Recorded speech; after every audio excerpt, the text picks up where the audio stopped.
नमस्कार दोस्तों, welcome to सरकार स्टडी वेब्स एजुकेशन। चलिए इस वीडियो में या इस क्लास में हम बात करने वाले हैं आईटी ट्रेंड्स एंड टेक्नोलॉजी, जो कि आपको पेपर मिलता है सेकंड सेम में डीसीए और पीजीडीसीए में। हालांकि डीसीए का सिलेबस थोड़ा सा चेंज है, उसके लिए मैं अलग से पेपर ले आऊँगा। ये आपको काम आने वाला कहाँ पे, पीजीडीसीए के अंतर्गत। डीसीए का पेपर मैं अलग बताऊँगा। तो आईटी ट्रेंड्स और technology, IT trends and technology और डीसीए में आपको सिर्फ मिलेगा आईटी ट्रेंड। तो यहाँ पे हम बात करेंगे पेपर कैसे आता है और पेपर को कैसे हल किया जाता है। टोटल आपके आता है 80 नंबर का और 32 नंबर आपको लेना होता है। 3 घंटे का पेपर होता है। कुछ इंस्ट्रक्शन है, इनको आपको पढ़ लेना है। प्रत्येक बार आप पढ़ा करो हर पेपर में, क्योंकि कभी कभी ये चेंज भी हो सकते हैं। तो आपको यहाँ पढ़ने से पता चल जाता है कि पेपर का पैटर्न क्या है। 5 इकाई रहती है और प्रत्येक में आपका ऑप्शनल होता है। तो देखिए यहाँ पे यूनिट नंबर पहले में आप देखोगे क्वेश्चन नंबर 1 और क्वेश्चन नंबर 2। तो दोनों में से आपको कौन सा करना है। आप तो पहला कर रहे हैं तो पहले के दोनों ए और बी करना पड़ेगा। अगर आप दूसरा कर रहे हैं तो दूसरे के ए और बी दोनों करना पड़ेगा। तो पहले हम बात कर लेते हैं पहले क्वेश्चन की, जिसके अंतर्गत लिखा है एमपी ऑनलाइन द्वारा प्रदान की जाने वाली सेवाएं क्या क्या है। पहले तो बात कर लेते हैं एमपी ऑनलाइन क्या है। एमपी ऑनलाइन एक प्रकार का पोर्टल है। पोर्टल को हम वेब पोर्टल भी बोल सकते हैं। वेब क्यों? क्योंकि इंटरनेट में चल रहा है। पोर्टल का मतलब होता है ऐसी वेबसाइट जहां पे आपको विभिन्न प्रकार की सेवाएं जो है एक साथ मिल जाती इंटीग्रेटेड रूप से, उसे हम बोलते हैं पोर्टल। तो देखिए यहाँ पे हम सीधे चलते हैं। हमारा जो वेब पेज है, मतलब हमारा जो गूगल क्रोम है या फिर कोई भी ब्राउज़र है, वहाँ लिखेंगे हम www.mpionline डॉट लिखेंगे gov लिखेंगे इन। इतना लिखने के बाद आपको एंटर कर देना। जैसे आप एंटर करोगे तो एमपी ऑनलाइन का जो होम पेज है, जिसे हम मुख्य पृष्ठ बोलते हैं, यह आपके सामने डिस्प्ले हो जाएगा। कुछ लेटेस्ट जो नोटिफिकेशन आ रही है वो आपको यहाँ पे देखने को मिलेगी, सामने आप देख सकते हैं। इसको आप देखिए इस प्रकार से कॉलेप्स और एक्सपेंड कर सकते हैं। एक्सपेंड कर लीजिए, कॉलेप्स कर दीजिए, इस प्रकार से चीज़ें को देखने को मिलती है। अब एमपी ऑनलाइन के बारे में आपको देखना है तो यहीं पे देख लीजिए। एमपी ऑनलाइन के बारे में देखिए, आपको देखने को मिलता है MP online limited Madhya Pradesh सरकार की ई गवर्नेंस की एक महत्वपूर्ण पहल है एवं संकल्पना है। ये आप देख सकते हैं, यहाँ पे पढ़ लेना इसके बारे में।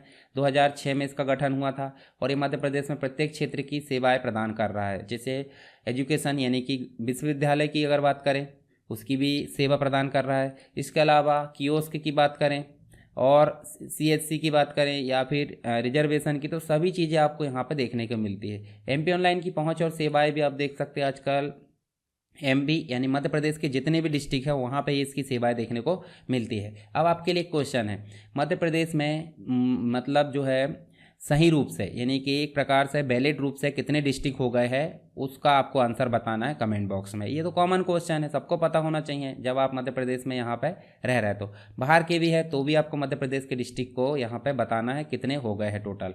अब बात कर लेते हैं एमपी ऑनलाइन की सेवा है। तो एमपी ऑनलाइन में सीएससी की सेवाएं देखने को मिलती है। आरक्षण है, आवेदन यानी कोई एप्लीकेशन करना है, ई विज्ञापन से रिलेटेड ऑनलाइन भर्ती है, काउंसलिंग है, धर्मार्थ से रिलेटेड सेवाएं है। इसके अलावा कोई आपको सर्टिफिकेट बनाना है, बिल भुगतान करना है, बिजली बिल हो या अन्य कोई बिल।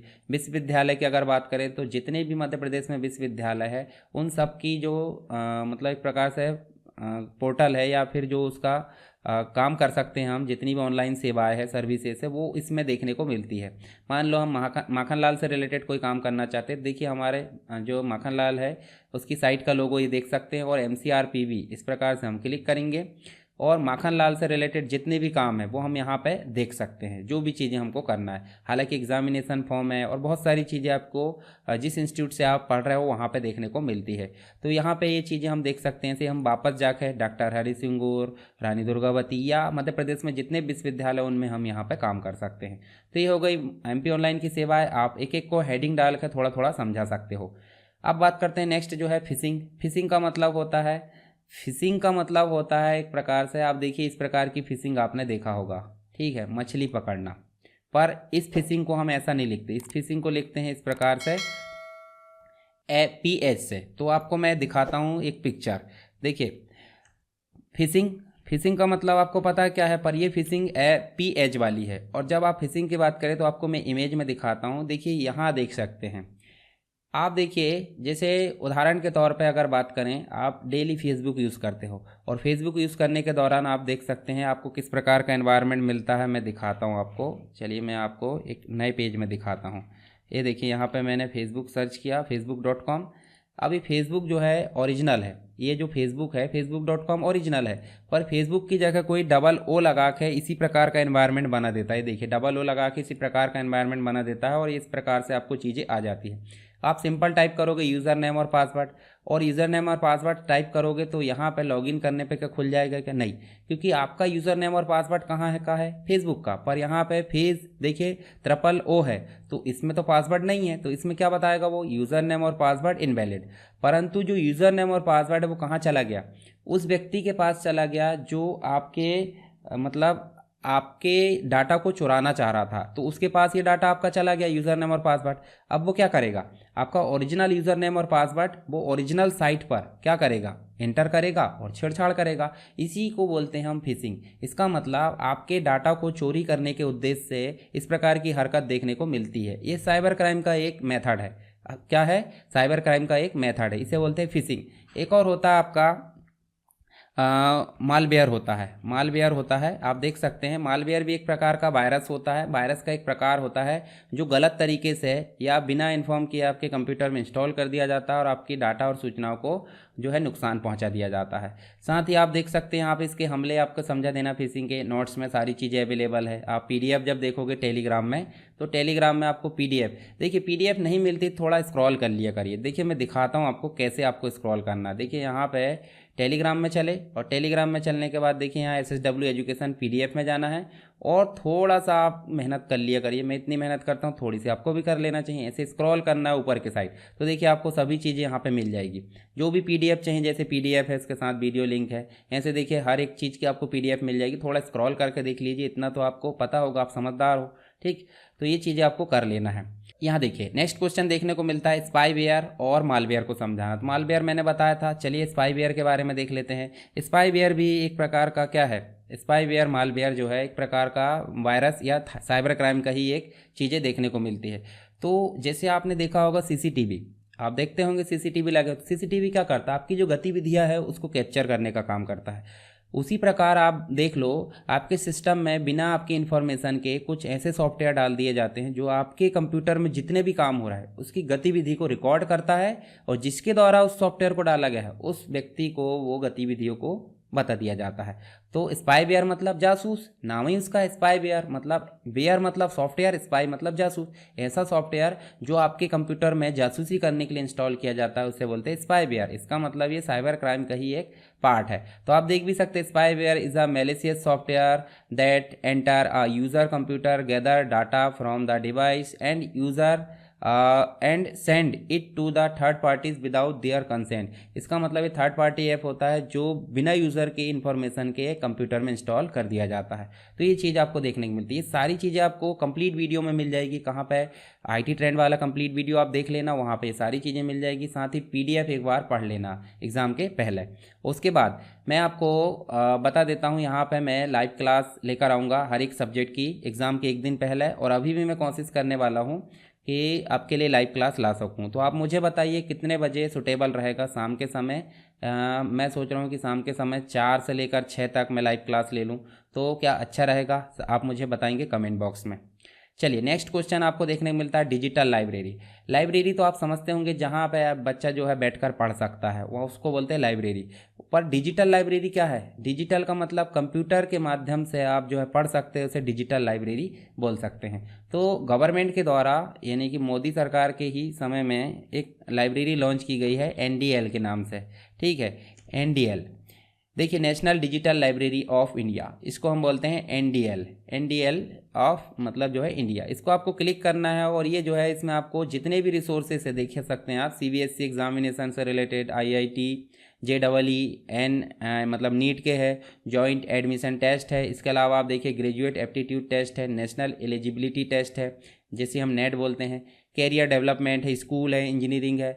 बहुत सारे रिसोर्सेस यहाँ भी अपलोड कर दिया गया है। उसके बाद और डेली जो है इसमें अपडेट हो रहा है, यानी चेंजेस होते जा रहा है, धीरे धीरे अपडेट होते जा रहा है। तो आप इसमें से कोई भी चीज़ें, जैसे मान लो आपको स्कूल का पढ़ना है तो स्कूल आप सेलेक्ट करेंगे, आप देखेंगे वीडियो लेक्चर भी देख सकते हैं आप यहाँ पे, JEE जो प्रिपरेशन मटेरियल देख सकते हैं। चलिए यहाँ पे मैं बुक्स और क्वेश्चन पेपर की बात करूँ तो देखिए CBSE से related question paper, Madhya Pradesh board question paper देखने को मिल जाएंगे। देखिए 10th के मिल जाएंगे, 12th के मिल जाएंगे। यहाँ पे आप क्लिक करोगे तो कुछ चीज़ें अपलोड हो चुकी है, कुछ चीज़ें नहीं हुई हैं। तो देखिए यहाँ पे आपको क्लिक कर देना है।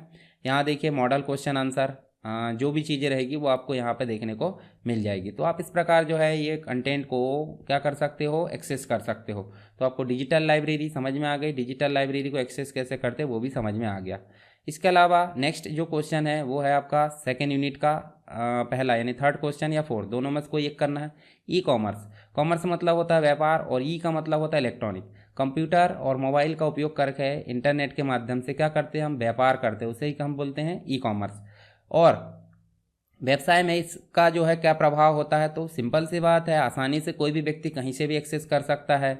मतलब जो भी चीज़ें चाहिए उसको, जैसे ऐसे एरिया जहाँ पे सेवाएं उपलब्ध नहीं होती वहाँ पे भी इस चीज़ को वो एक्सेस कर सकता है। ये फ़ायदा होता है, बहुत सारे फ़ायदे इसके होते हैं, आप देख लेना।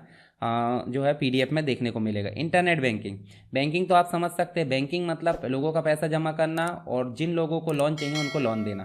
पर यही काम जैसे पैसा निकालना और इधर से जो है लोन वापस लेना, सारे काम जो है एक इसके माध्यम से हो रहा है, इंटरनेट यानी कंप्यूटर का उपयोग करके इंटरनेट के माध्यम से।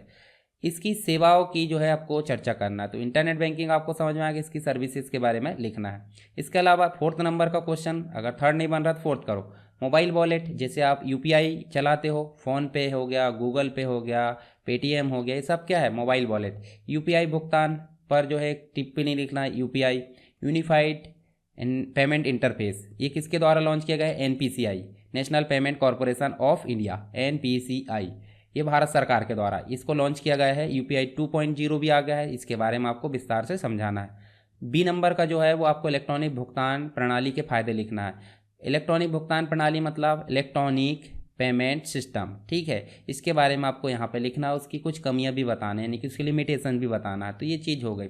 थर्ड यूनिट में देखने को मिलेगा आपको पांचवा क्वेश्चन या छठवा, वायरलेस एडॉक और वायरलेस सेंसर नेटवर्क। तो वायरलेस एडॉक की अगर बात करें तो मैं आपको दिखा देता हूँ यहाँ पे, हालांकि नोट्स में सारी चीज़ें अवेलेबल है। वायरलेस को हम मोबाइल एडॉक भी बोल सकते हैं, क्योंकि मोबाइल एडॉक जो है आपका, वायरलेस एडॉक को ही हम क्या बोलेंगे, मोबाइल एडॉक, क्योंकि मोबाइल भी एक प्रकार का कैसा होता है, वायरलेस के थ्रू ही होता है, ठीक है।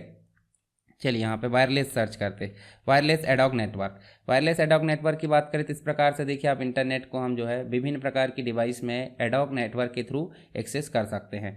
और एक और होता है wireless sensor network. Wireless sensor network भी आप देख सकते हैं इस प्रकार से। तो डायग्राम बना देना बाकायदा और उसके बारे में आपको लिख देना, सारी चीज़ें आपको मिल जाएगी। बेतार का मतलब वायरलेस कम्युनिकेशन, जो बेस स्टेशन होते हैं उनके बारे में आपको लिखना है। तो देखिए मैं दिखाता हूँ आपको, वायरलेस कम्युनिकेशन बेस स्टेशन का मतलब होता है, आप देख सकते हैं जो टावर वगैरह होते हैं। देखिए टावर जो है आपके आसपास भी देखने को मिल जाते हैं। टावर के थ्रू हम क्या करते हैं, सिग्नल को भेजते हैं और रिसीव करते हैं, तो ये कहलाते हैं आपके बेस स्टेशन। तो इनके बारे में आपको लिखना है। या फिर आप छठवा क्वेश्चन बता दीजिए, जो आपकी मोबाइल टेक्नोलॉजी है, 2G 3G, हालांकि 5G तक आ गया, 6G यहाँ पे आने वाला है। तो 5G तक आ गया, पर आपको 2G और 3G मोबाइल तकनीक को ही समझाना है, दोनों के बारे में आपको लिखना, उनके बारे में अंतर लिख दीजिए। GIS, जिसे हम बोलते हैं ग्लोबल ज्योग्राफिक इंफॉर्मेशन सिस्टम, जो गूगल मैप आप उपयोग करते हो, उसमें आप देखिए गूगल अर्थ में इस सारी चीज़ें के लिए इसका उपयोग किया जाता है, ठीक है। जैसे मैं आपको दिखाता हूँ इसका चित्र, GIS ज्योग्राफिक इंफॉर्मेशन सिस्टम। देखिए इस प्रकार से आप जो पूरी पृथ्वी है उसके डाटा को ऐसे लेयर वाइज जो है अलग अलग डाटा होता है, और सारी चीज़ों को आप मोबाइल से एक्सेस कर सकते हो। साथ ही आपको मिलेगा फोर्थ यूनिट, जिसमें देखने को मिलेगा विभिन्न क्लाउड सर्विसेज। क्लाउड का मतलब होता है जैसे आप गूगल ड्राइव यूज़ कर रहा है, ठीक है, गूगल ड्राइव यूज़ कर रहा है, वो भी एक प्रकार की क्या है, क्लाउड सर्विसेज है। क्लाउड सर्विसेज के बारे में आपको लिखना है। जैसे मैं आपको दिखाता हूँ यहाँ पे क्लाउड सर्विसेज, यहाँ हम लिख देंगे क्लाउड सर्विसेज, यहाँ लिख दीजिए यहाँ पे क्लाउड सर्विसेज, ठीक है, इस प्रकार से। और आप देख सकते हैं क्लाउड सर्विसेज के बारे में बहुत सारी चीज़ें आपको देखने को मिलेगी। देखिए क्लाउड सर्विसेज के अंतर्गत सर्वर है, स्टोरेज है, एप्लीकेशन है, डेटाबेस है, और बहुत सारी चीज़ें यहाँ देखने को मिलती है। प्राइवेट क्लाउड है, पब्लिक है, हाइब्रिड है, मोबाइल से रिलेटेड सर्विस, ये सारी इसकी सर्विसेज होती है। एक्सपर्ट सिस्टम के बारे में बताना है, ये AI का ही एक पार्ट है। ठीक है। एक्सपर्ट सिस्टम एआई का एक पार्ट है, इसके बारे में बताना है। आईओटी, इंटरनेट ऑफ थिंग्स के बारे में आपको लिखना है, इसकी सारी चीज़ें उपयोग और इसके एप्लीकेशंस के बारे में लिखना है, नोट्स में मिल जाएंगे। गूगल प्ले आप डेली बेस पे उपयोग करते हो, साथ ही जो एप्पल का मोबाइल या उसका जो लैपटॉप है या आईपैड यूज़ करते हो उसके बारे में आपको, ये प्ले स्टोर है तो दोनों के प्ले स्टोर के बारे में आपको यहाँ पर लिखना है। साथ ही आपको 5th यूनिट में देखने को मिलता है उदाहरण के साथ आप जो है, अब ये देखिए आपको MIS वाला जो टॉपिक है, MIS मतलब मैनेजमेंट इंफॉर्मेशन सिस्टम, जो कंप्यूटर और इसके माध्यम से किया जाता है इलेक्ट्रॉनिक रूप से। तो डिसीजन ट्री और डिसीजन टेबल को समझाना है, दोनों को आपको अंतर बताना। ट्री मतलब बहुत सारी जो डेटा होता है उसको ट्री के माध्यम से कर देंगे तो हमको तुलना करने में आसानी होगी, उसी को यस नो यानी कि टेबल के रूप में दर्शाना है।